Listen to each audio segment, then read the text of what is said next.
তুফান খুব ভালো লেগেছে আমার। প্রিয়তমা দেখেছি। প্রিয়তমা ভালো লেগেছে, বাট লাস্ট যেটা দেখেছি তুফান, লাস্ট দেখা হয়েছে তো তুফান ভালো লেগেছে। আপনার কি আপু উনি তো এমনি এমনি সুপারস্টার না, ওনার ক্রিকেটের ইমপ্রেশনটা কিভাবে দেখেন আপনি? খুব ভালোভাবে দেখি।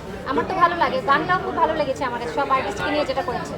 কিন্তু আমার তো এটা প্রথম ছবি, এখন সবাই আমাকে জানবে, সবাই আমার ছবি দেখবে, ডেফিনেটলি কাজ হবে। তো প্রথম ছবি দিয়ে তো আর এটা আপনারা বলতে পারবেন না। আর উনি ওনার ডিরেক্টর যেটা মনে করবে যে এই হিরোইনটা এখানে পারফেক্ট, তো সেখান থেকে উনি হিরোইন সিলেক্ট করছে। তো এখানে তো আর্টিস্টদের কোনো হাত থাকে না।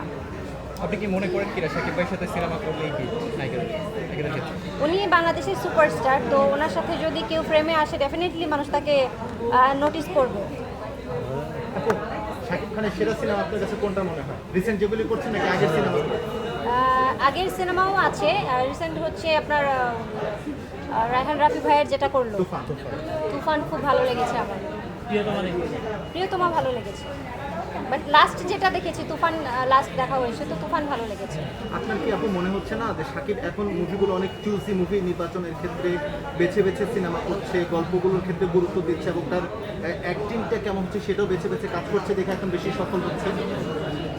বেছে বেছে কাজ করার তো একটা আর্টিস্ট, মানে এটা তার নিজের পছন্দ যে আমি এটা করব না, তার লাইফটাকে সুন্দর করার জন্য বা তার ক্যারিয়ারে ভালো ছবি থাকার জন্য সেটা বেছে বেছে করো। সো ডেফিনেটলি তার যেটা ভালো মনে হচ্ছে উনি সেটা করছেন। উনি তো এমনি এমনি সুপারস্টার না। ওনার ক্রিকেটের ইমপ্রেশনটা কিভাবে দেখেন আপনি? খুব ভালোভাবে দেখি। আমার তো ভালো লাগে, গানটাও খুব ভালো লেগেছে আমার, সব আর্টিস্টকে নিয়ে যেটা করেছে। কিন্তু তার দল একের পর এক খাচ্ছে, 5টা ম্যাচ হেরে গেছে, একটা ম্যাচও জিততে পারে এইটা না, তো- খারাপ লাগে কিনা?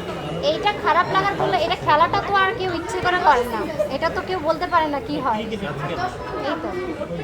ঠিক আছে থ্যাংক ওকে, ঠিক আছে। শেষ করতে ছবির লাইন, ক্রিকেটের লাইন, ধর নায়ক আসেন ভাই, নিয়ে আসুন।